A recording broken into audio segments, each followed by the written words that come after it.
Welcome, Dr. Jerri Johnson. I'm so excited that you decided to join us. I am looking forward to hearing what you're going to share with us. You know, as women of color leaders, we need all the support and all the help that we can get. So I am honored to have you. And audience, you're in for a great treat. Let me share with you a little bit about Dr. Jerri Johnson. Dr. Jerri Johnson is an educator, a consultant, and an author with more than 20 years of experience spanning classrooms, leadership roles, and higher education. She has served as a teacher, a principal, a district administrator, a supervisor, and assistant professor at Teachers College, Columbia University. And today, she partners with schools nationwide to support literacy, leadership, and instructional growth. A lifelong, a lifelong learner, Dr. Johnson holds advanced degrees from the University of Missouri, including a Ph.D. in education, and is an active member of national professional organizations. Once again, Dr. Jerri Johnson, I really thank you for this opportunity. And audience, you're in for a moment of truth. May you enjoy. The floor is yours, Dr. Johnson. Take it away. Thank you so much, Santa, for having me today. I am so excited and humbled to be here to talk to everyone about how I kind of gained some freedom and reset my life in one particular area, but actually it ended up going into two. So I'm going to go ahead and share my screen really quickly because I think you might want to see a little bit more color in your life. I know you have my background here, but it might be a little bit more color for you to be able to see. So hopefully everybody can see. Can you see my screen, Santa? Is everything okay? All right, gotcha. Okay, so welcome everyone once again. I am Dr. Jerri Johnson, and I am presenting today and talking to you about just my life, how I didn't quit. I rebuilt in many different ways throughout my work and throughout my personal life. And since we are talking about, the resilience of especially women of color today, I want to talk to you about winning at work while co-parenting. If you don't know me, I am what I call a co-parenting coach.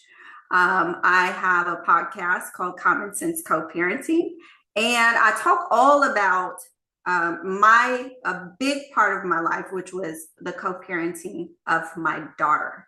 Okay.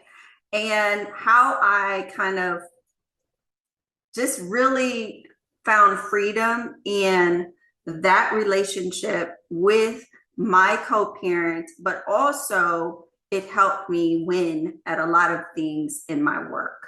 And I know that work is a stressor for a lot of people, especially me coming from the field of education. I get it. I understand it.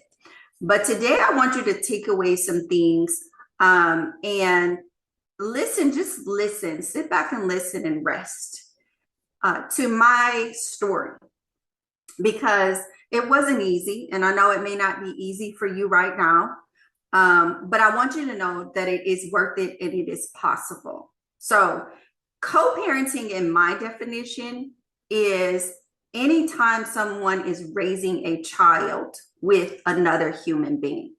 It could be that you're married and you are raising your children in the home. You're still co-parenting because both of you have different parenting styles and you grew up differently. So you're trying to figure out, how do we raise these kids, right?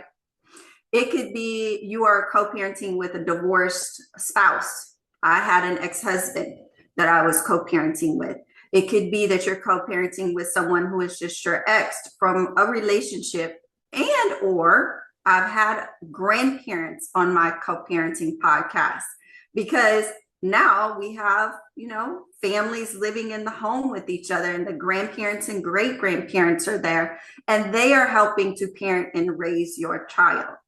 So there are different configurations of co-parenting. And I want to talk to you about how it started for me, like how it's going now, and then how does co-parenting coincide with your career? Because all of this is part of life. Everything affects everything. Also, I want to go into how I got to the point of collaborative co-parenting. And then what's going to be next for you? If you are co-parenting at this point in time, or you have, and you even have an adult child, this will probably be helpful for you, because my child is an adult right now. She's 23. So how it started for me is that I was divorced or separated.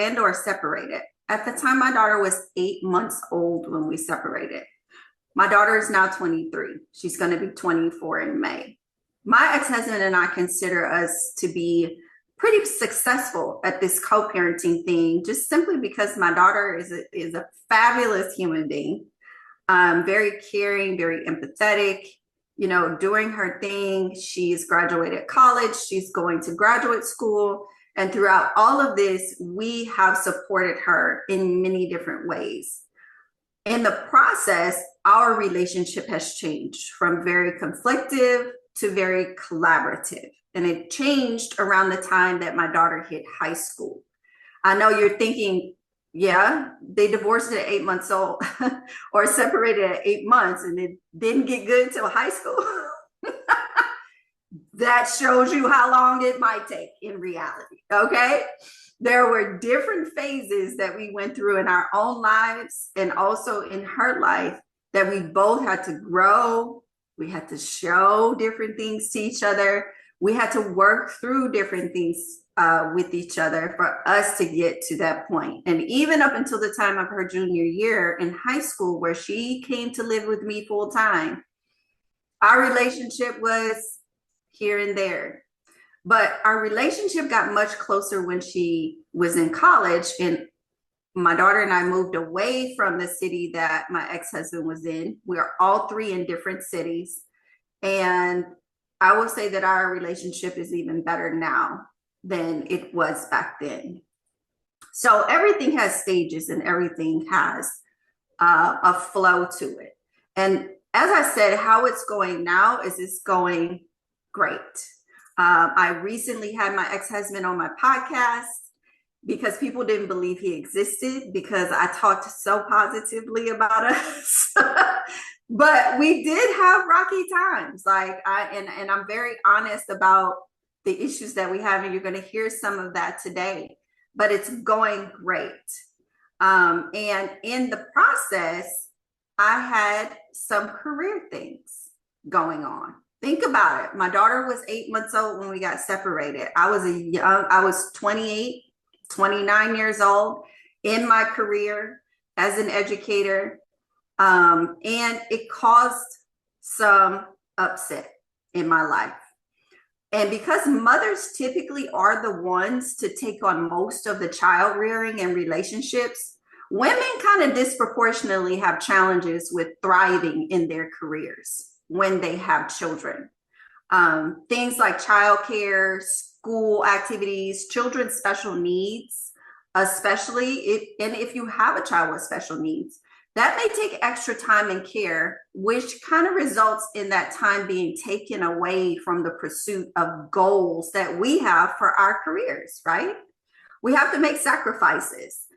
Many times those sacrifices fall on the woman or the mother. And that's just the reality of our situation. But if you have an effective and collaborative co-parenting relationship, this can help and it can support you. So this is my life's work. This is what I want to do. I want to help people reset their life and have the freedom that they could have within their co-parenting relationships. Now, in my journey, this is what happened. I had 9 layoffs. I have 9 layoffs in my career to date. The most recent layoff was March of last year, when, federal grants out the door, all of that type of stuff, I had to go. So that was my 9th layoff in my career. 6 of the layoffs out of 9 happened within 9 years, within a decade of my life, where I was trying to work on my Ph.D. And in that decade, my daughter was growing and thriving and, middle school, hit high school, but she saw me get laid off 6 times. The first layoff happened when she was 6 years old. So in those moments, I really had to figure out, and I could not be, why me? Because I had my daughter watching me. Okay. I eventually got to a point where I just said, what's next, Lord? Because I had to shift my mindset while my life was lifing. My daughter was watching me, and kids watch everything that we do. They don't listen to everything that we say. They watch everything that we do. So my business had to become about my daughter's well-being. I had to take care of me in order to take care of her. Those two things are not separate. They are intertwined. So I really had to focus on, how do I move forward in these moments of upset? And how do I reset myself and our life so my daughter could be okay, right? So you really have to think about, when you are co-parenting and or anytime, whether you have children or not, how do I bounce back from these times in my life where things are not going well for me, and be able to come back stronger and also come back smarter? Okay. So during all of my life transitions, my co-parenting relationship was still there. I still had my daughter, and I still had another human being that I was no longer living with, married to, or anything, that I had to deal with. And even though my marriage and relationship didn't last, we still had to be in each other's lives. So I still had things that I wanted to do with my education and in my career. And I had to end up thinking and reflecting and wondering, how can I make life easier and more consistent for my daughter and myself during these times? I knew I had to heal. I knew I had to work on my relationship with my ex-husband. That was a must in order to be able to be consistent and present with my daughter. And honestly, the time and the financial stability and support that he could provide was a godsend for me during these times. If I didn't have these things, he would try his best to step up and do that. And I had to communicate with him. There were things that I had to humble myself about and be able to communicate with him what was going on in order to get things done for our daughter. I don't know what my daughter's relationship would have been like with him, or would have been like with me, if I had not done these things to be able to free myself from, pride and all that type of stuff, and be able to reset each time these things happen to me. I mean, who wants to be laid off like 9 times in their career?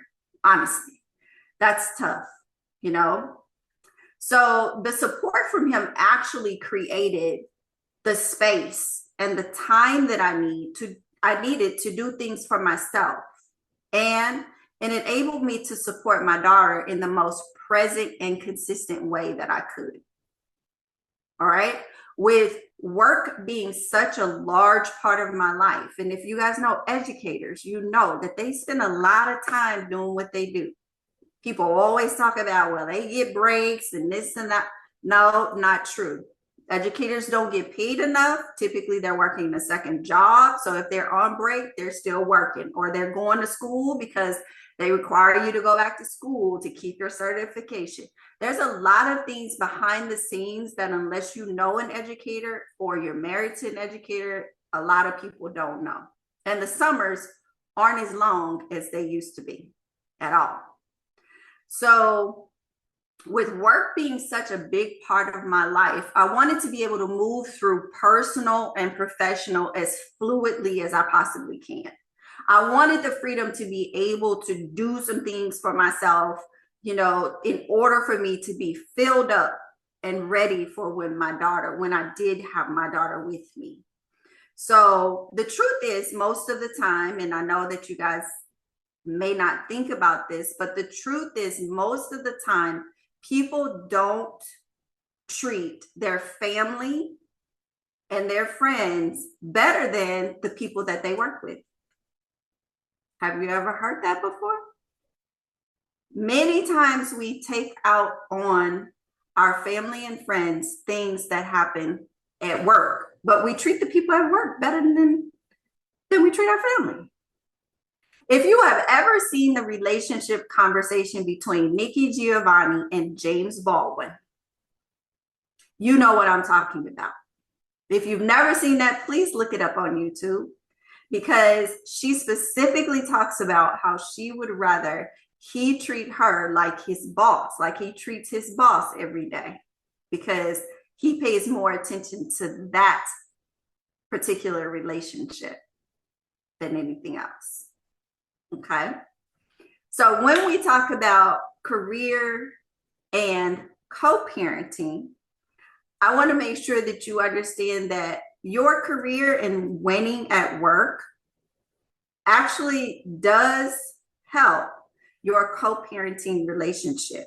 And your co-parenting relationship and winning at that helps your work. So let me show you how it does that. This is the shift that I had to make in my mind.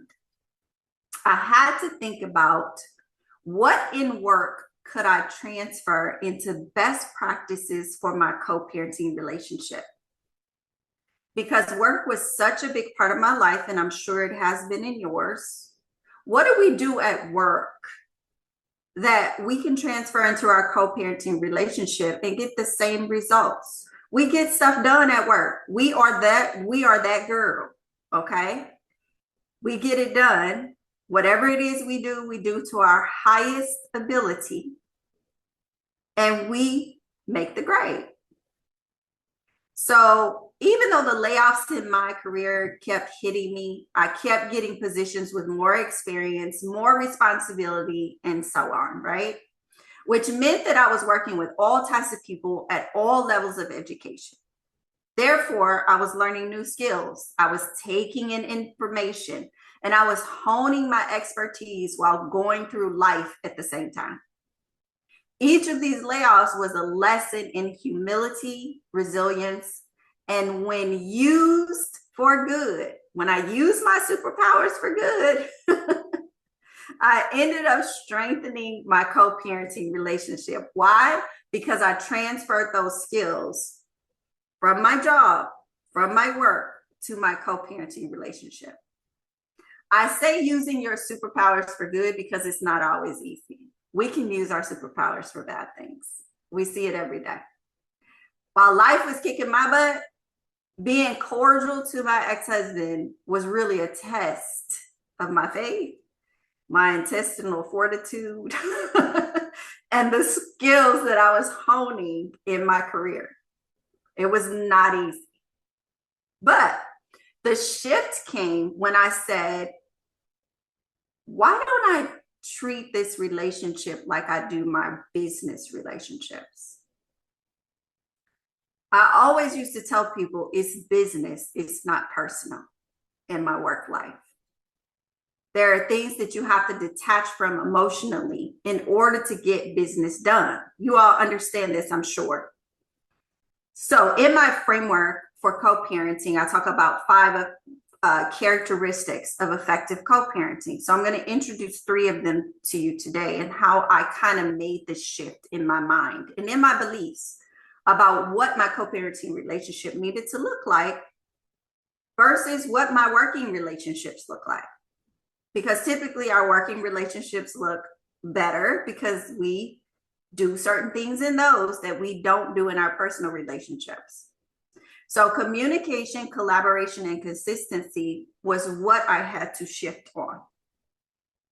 And in order to co-parent like the boss that I knew I was, I had to ask myself these questions. Okay. First, I had to ask, how do I communicate with my colleagues? Do I communicate better with my colleagues than I do with my family and my co-parent? If I do, why? And why can't I communicate with them with my family and my co-parent with the empathy that I'm supposed to have, with the questioning that I'm supposed to have, with all of these things that I need to have for my colleagues in the job that I get paid for? Why can't I do that in my relationships that I don't get paid for monetarily, but I get paid for over my lifetime? This is the reset of my mind that I had to do, because it helped me become free in certain ways later on, having the co-parenting relationship that I wanted. Next, I had to think about, what does collaboration look like in my co-parenting relationship? And what does it look like at work? At work, I'm talking to my colleagues every day. Like, we're meeting, we're getting stuff done. We got goals, we got, metrics that we're taking. We're doing all of this stuff. The collaboration is consistent. Why can't I do that in my co-parenting relationship? What does it look like? What do I need to do to get there? Then I had to think about, what level of consistency do I provide to my co-parenting relationship? I'm consistent every day with going to work. I'm there on time. I'm there for my colleagues if they need to send kids to my classroom, or kids to me, or they need something from me, or, we need to do a project together. Very consistent in getting things done. Why am I consistent with them? Is it just because I'm getting paid? Or is it because I love what I do? And I want to be there for the kids that I serve? Why can't I want to be there for my daughter that I serve and my co-parenting relationship the same way? Why can't I do that? And then finally, I had to think about, if I wasn't getting paid to do it, would I want to? Would I really want to do this if I wasn't getting paid? That's a big question. Because when you love what you do, many times you don't need to get paid to do it, right? I love my daughter. I don't need to get paid to take care of my daughter. But do I love what I'm doing in my career? Sometimes I had to ask myself that, even with the layoffs. Do I want to do this? Do I need a more flexible schedule? Do I need to, change cities or change schools, things like that? I had to ask myself that several times. And a couple times I had to go from being an administrator to going back to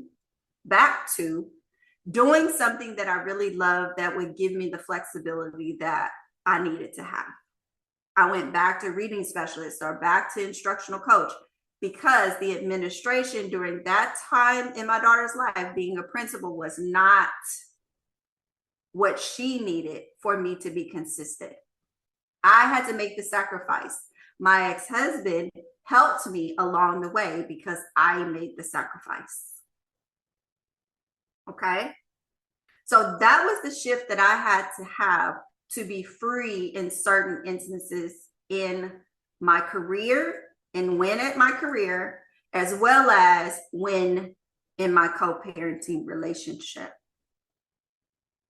Now, let's think about business. And I'm going to make a few business correlations here to your co-parenting relationship, and or any type of parenting relationship or friendship, relationship that you might have, because we're talking about winning at work and how you can win in your co-parenting relationship at the same time.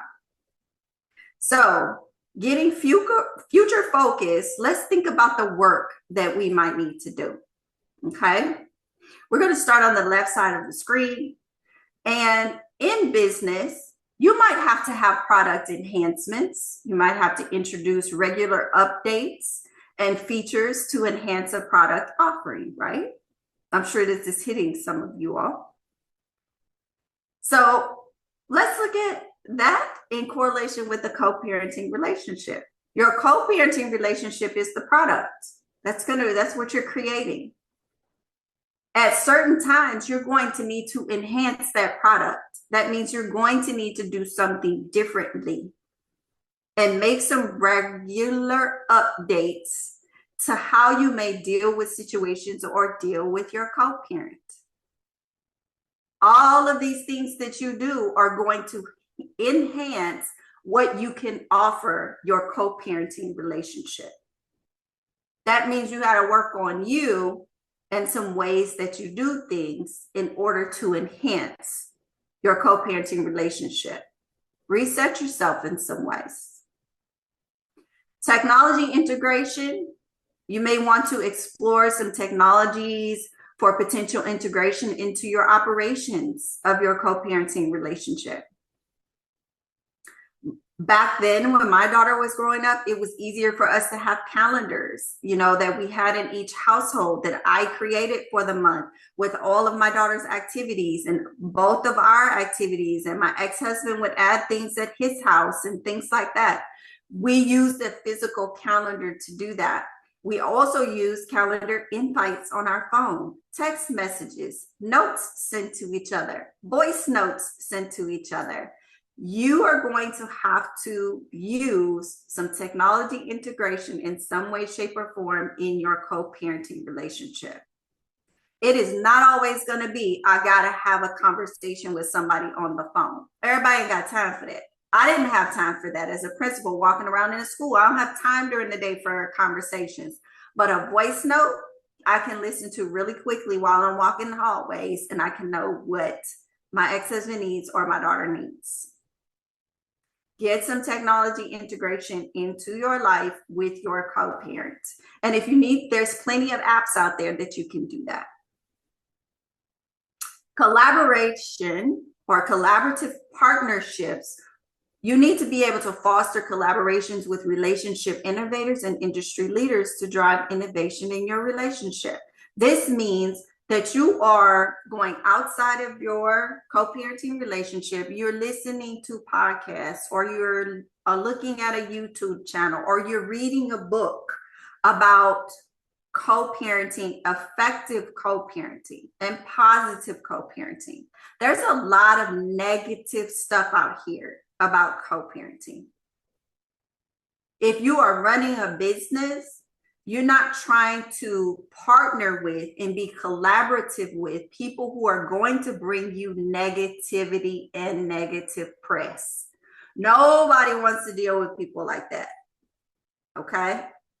So when you are looking at collaborative partnerships, even if it's your friends who also have co-parents, bring some positive things to those conversations. Try to get your friends on the same line. My ex-husband talked about on my podcast that because of the ways that he and I handle our co-parenting relationship, when he got remarried and his wife was co-parenting with her ex-husband, she ended up taking some things to her ex-husband and doing those things with her ex-husband. And it had everybody have a more positive situation. So you never know who you're modeling for or who you're an inspiration to. You have to be able to reset yourself, be positive about it if you possibly can, okay? Which there's a whole lot of possibilities to be positive about it.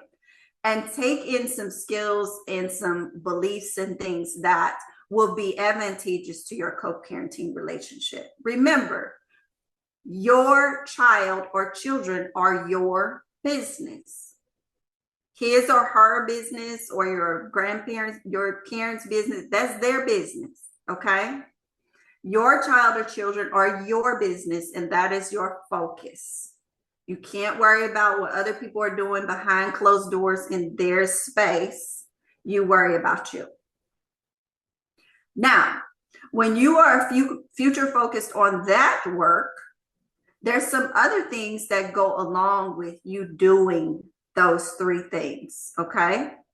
In the process of working on those things, you are going to try to create a green supply chain. And if you don't know what a green supply chain is, it's focusing on optimizing resource use and minimizing waste. Okay, this results in enhanced efficiency across your operations of your relationship and your career. So in your career, you like to optimize your resources. You need to make sure what's available and what you can use, and you kick out everything that is going to be waste, right? Same with your co-parenting relationship. Your co-parent offers you resources that you can use. You need to optimize those. Every time I had a layoff, I communicated with my ex-husband about that layoff because it would affect my finances. It would affect how our daughter is probably going to live for the next few months. All those things, emotionally, physically, it would affect her. So I needed to ask him questions about what can you handle that I can't handle right now, and what resources do you have that maybe I can use? Do you know somebody that can help me get a car with a list, maybe a car note that's less? Or do you know somebody where I can move it's somewhere cheaper? Use your resources and optimize them. Create that green supply chain. The next thing you want to do is reduce your carbon footprint. Okay? High carbon footprints contribute to climate change, causing extreme weather. Your weather is your emotions. It disrupts your ecosystem. Reduce that carbon footprint.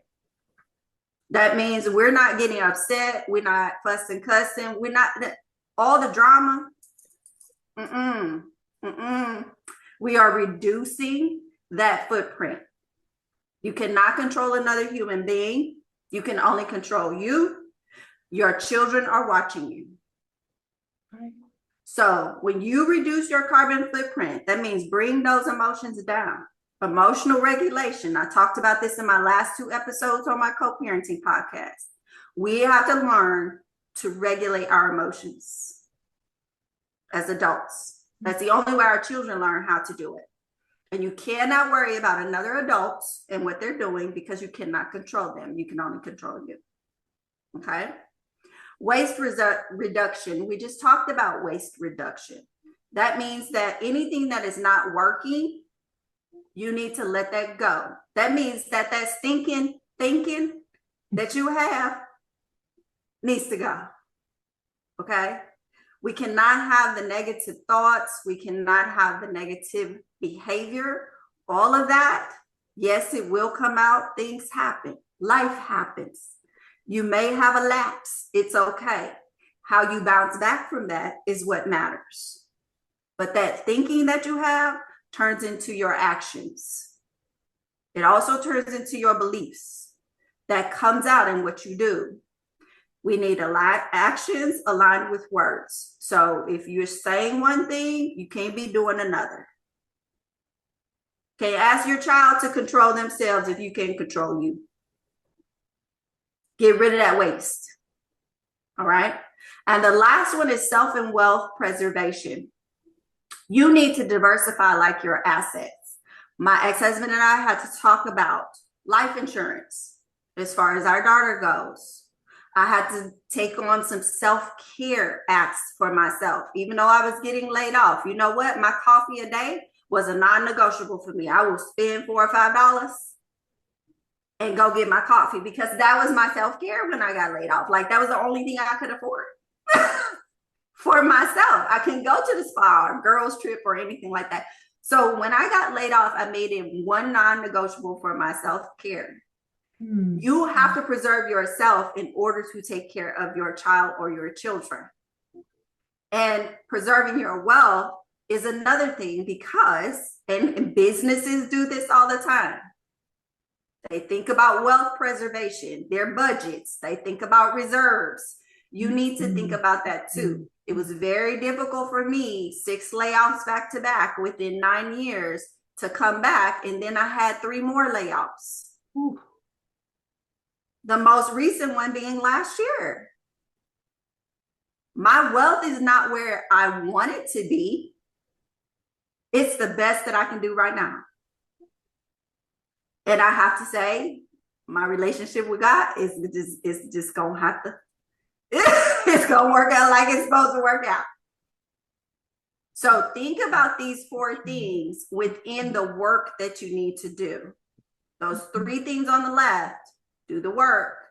These four things on the right come along with that, within that work that you need to do. All right. So I hope you got some things from this today. Hopefully you understand how I got to the point and am at the point now where even though I'm working 3 or 4 jobs right now, part-time contracts, things like that, I feel free. Like I have reset the way that I do work and life. I have reimagined it, and I am creating my reality within my still co-parenting relationship. It is where years ago I said I wanted it to be, and I worked to get it there. And also within my career, I'm very happy in my career, even with layoffs and everything else. I am really almost where I want to be as far as no, not as far as maybe the money that I want to have, but as far as the type of life and how I live every day. I promise you, I thank God every day for the freedom of time that I have to take care of myself and do things that I love to do. And Dr. And also Jerri, the work that I do. Yes, ma'am. I can only imagine how much that's worth, right? I can only imagine, right? Yes. To be free, to be able to be doing the work that you love to do and to do it in a way that is sustainable and Mm-hmm. brings you joy. Yes, we could Mm-hmm. probably be on this topic for hours and hours and hours, but that's why you have a podcast, right? Exactly. Yes, yes. So, thank you so much. And I look forward to continuing these discussions, right? Mm-hmm. And here's where people can reach you. And just Yes. for the audience, thank you for taking the time, right? As women of color leaders, time is wealth. And so you've taken some of your wealth, you invested in coming to the symposium. You are here taking in Dr. Jerri Johnson and these incredible tips, right? We're masterful in our business. Now Yes. let's apply those tools and those skills to our everyday life. Once again, Dr. Jerri Johnson, thank you so much. Folks, you're going to get all this information in an email as soon as the symposium is over. So you'll have more Yes. to really think about and process. So once again, thank you everyone, and thank you, Dr. Jerri Johnson, for joining the symposium.